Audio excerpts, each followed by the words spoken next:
ये नाम आजकल बहुत ज्यादा चर्चाओं में है। वजह आपको पता ही होगी, हर हर शंभू गाना गाया और उसके बाद उनके खिलाफ फतवा जारी होने का ऐलान कर दिया गया। भले ही फतवा जारी ना हुआ हो, लेकिन फरमानी नाज रातों रात इंटरनेट सेंसेशन बन गई। तमाम टीवी न्यूज चैनल्स पर आपने उनको बैठे हुए देखा, अपनी बात रखते हुए देखा। इस दौरान फरमानी नाज ने यह भी बताया कि वो किस कदर अपनी जिंदगी में परेशानियों से जूझती हुई आई हैं, कैसे उनके पति ने उनको छोड़ दिया, दूसरी शादी कर ली और तमाम दिक्कतों का किस तरीके से उन्होंने सामना किया, इसका बखान उन्होंने हर जगह पर किया।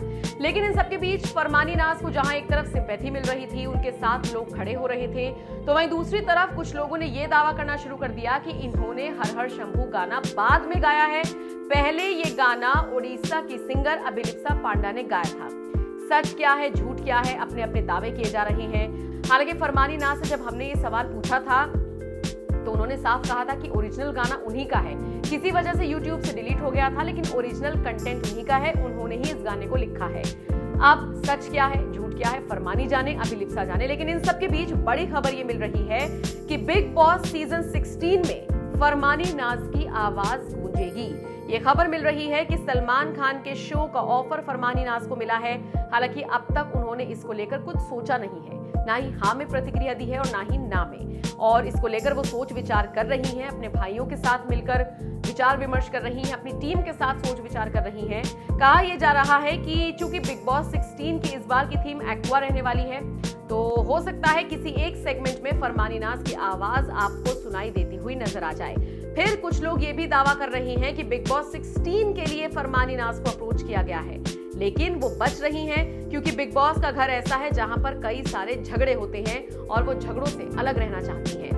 अब बिग बॉस 16 के मेकर्स फरमानी नाज के कांटेक्ट में हैं या नहीं, ये फिलहाल दावे के साथ कहना मुश्किल होगा क्योंकि इन खबरों की पुष्टि अभी तक नहीं हुई है। लेकिन हाँ, सूत्रों के हवाले से बहुत तेजी से ये खबर सामने आई है।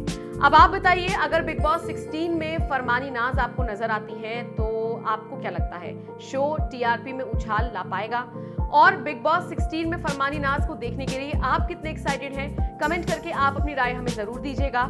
जाते जाते हम आपको फरमानी नाज का वो बयान सुनवाते हैं जिसमें वो ये दावा कर रही हैं कि हर हर शंभू ओरिजिनल गाना उन्हीं का है और इसको कहीं से कॉपी नहीं किया गया है। खूब मेहनत की, अपने दोनों बहन भाई हम साथ में गाते हैं, भूरा भी और हम भी। तो अपने स्टूडियो बनाया, अच्छे अपने एल्बम सॉन्ग भी निकालते हैं अपने स्टूडियो से खुद के। अभी तक कितने सॉन्ग आ चुके हैं आप? जी, हमने म्यूज़िक के साथ नाज म्यूज़िक पे हमारे बहुत ऐसे 10-12 सॉन्ग पड़े हैं, बहुत अच्छे हैं। और नाज भक्ति भी हमारा यूट्यूब चैनल जिस पे हम भजन डालते हैं और म्यूज़िक के साथ हमारे नाज म्यूज़िक पे आते हैं। अच्छा, अभी हाल ही में आपने कावड़ यात्रा में एक भजन गाया है, क्या भजन है और कितना वो पॉपुलर हो रहा है? जी, उसको बहुत सपोर्ट किया जा रहा है पब्लिक ने। एक तो दो भजन हमारे दोनों बहन भाइयों ने गाए हैं और एक जो भजन था हर हर शंभू जो कि गाया हुआ था वो मैंने थोड़ा अपनी आवाज़ में गा दिया, कवर सॉन्ग था, तो अच्छा चल रहा है वो भी। अच्छा, उसे लेकर विवाद भी शुरू हो गया है।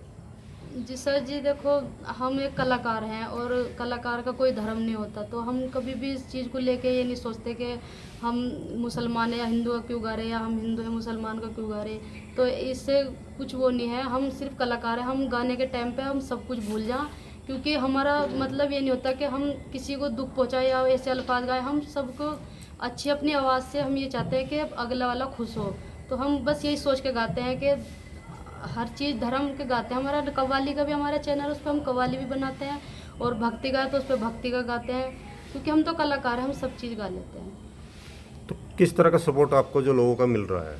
जी, पब्लिक का बहुत सपोर्ट मिलता है और अच्छे से हमें पब्लिक सपोर्ट भी करती है, अच्छे कमेंट भी आते हैं। हम पढ़ते हैं तो बहुत अच्छे कमेंट भी आते हैं। कुछ है जो हमें गलत लिखते हैं, लेकिन उनसे भी निवेदन है कि ऐसा ना लिखें, क्योंकि हम एक कलाकार हैं, हम सभी चीज़ गाते हैं, सभी काम कर लेते हैं, इसलिए कोई भी गलत कमेंट ना करे। अच्छा, क्या कि जिस तरह से अभी कुछ लोगों ने दारुल देवन से राय ली है कि एक मुस्लिम महिला भजन नहीं गा सकती। जी देखो, ये तो मोहम्मद रफ़ी साहब भी थे जो इतने अच्छे भजन गा के उनके बराबर का कोई हो नहीं सकता इस दुनिया में, ना ऐसे गा सकता। और मास्टर सलीम है, वो उनके कहीं भी शादी हो उनका एक इतना अच्छा भजन है जो कि गाते हैं कि तेरी जय हो गणेश, ऐसा तो कोई गा नहीं सकता। और वो मतलब वे भी एक मुस्लिम है, लेकिन उन्होंने ये सोच के नहीं गाया कि मैं मुस्लिम हूँ क्यों गा रहा हूँ।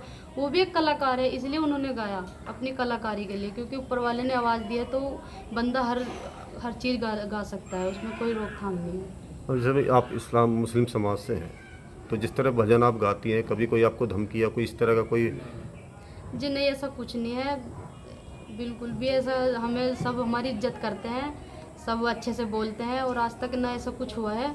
तो अभी थोड़ा सा हो गया था जो इतना कुछ कह दे, लेकिन हमसे भी किसी ने नहीं कहा कि हमें घर पे आके कुछ बोला कि आपने ये क्यों गा दिया, वो गा दिया। बस ऐसे सुनने में आ रहा कि उड़ता उड़ता के ऐसे बोल रहे, लेकिन हमारे से किसी ने कुछ नहीं कहा, बिल्कुल भी। तो इसका श्रेय किसे देना चाहेंगे आप, जहाँ जिस आज पायदान पे हैं?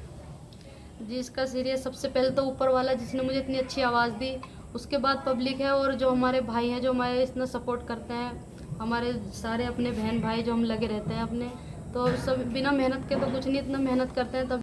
नहीं मैम, कोई फतवा तो जारी हुआ नहीं, बाकी कुछ लोग हैं ऐसे जो ऐसा बोल रहे हैं और हम इतना ध्यान भी नहीं देते, तो बस अपने काम पे फोकस रखते हैं। बाकी हमें सुनने वाले जो हमारे ऑडियंस है वो सभी धर्म के हैं और कम से कम हमारे 10 मिलियन फॉलोअर्स है जो हमें सुनते हैं, तो वो कभी मुझे करके नहीं सुनते कि मुस्लिम है हम इसको क्यों सुने। बस उनको मेरी आवाज़ अच्छी लगती है तो वो मुझे इतना सपोर्ट करते हैं। तो मतलब वही कि अभी तो फतवा जारी नहीं हुआ, लेकिन जी। हमारे देश में फतवे बहुत जल्दी जारी हो भी जाते हैं, तो डर नहीं लग रहा है?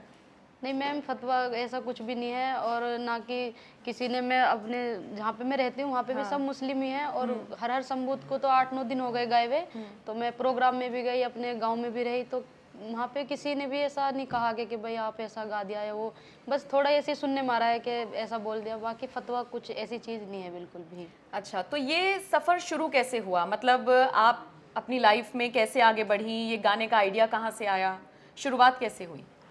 मैम मेरी तो शादी हो गई थी अपने छोटा हसनपुर मेरी शादी हुई थी और गाने का शौक़ मुझे बचपन से था, पर जैसे मैं अब गा रही हूँ ऐसा मैंने कभी पहले नहीं गाया और ना ही कभी ऐसी उम्मीद जताई कि मैं कहीं गाऊँ या मुझे शौक़ है कि मैं कहीं बड़े मंच पे गाऊँ। बस ऐसे अपने गाँव में अपने घर में गा लिया, शादी हो गई वो भी सब शौक़ ख़त्म हो गया, वैसे ऐसे घर में गुनगुना लिया। फिर ससुराल वालों ने ज़्यादा दुखी किया, हस्बैंड का दूसरी लड़की से चक्कर था, फिर मेरे एक बेटा हुआ जो उसके हलक में इतनी प्रॉब्लम थी तो उसको लेके भी वो मुझे परेशान करने लगे, तो मैं अपने घर पे आ गई। मैंने कुछ दिन उनका वेट किया, वो बिल्कुल नहीं आए मुझे देखने के लिए, ना बच्चे को देखने के लिए। तो फिर मेरी आवाज़ अच्छी थी, मैंने सोचा सोशल मीडिया तो चल ही रहा है, तो जो मेरा भाई है फरमान और जो भूरा ढोलक है, तो एक चैनल पे गाना गाते थे जो राहुल कुमार का चैनल था, तो राहुल कुमार ने हमारी वीडियो उस पर अपलोड की और वो इतना वायरल हुआ गाना, बहुत ज़्यादा पब्लिक ने बहुत सपोर्ट किया उसे।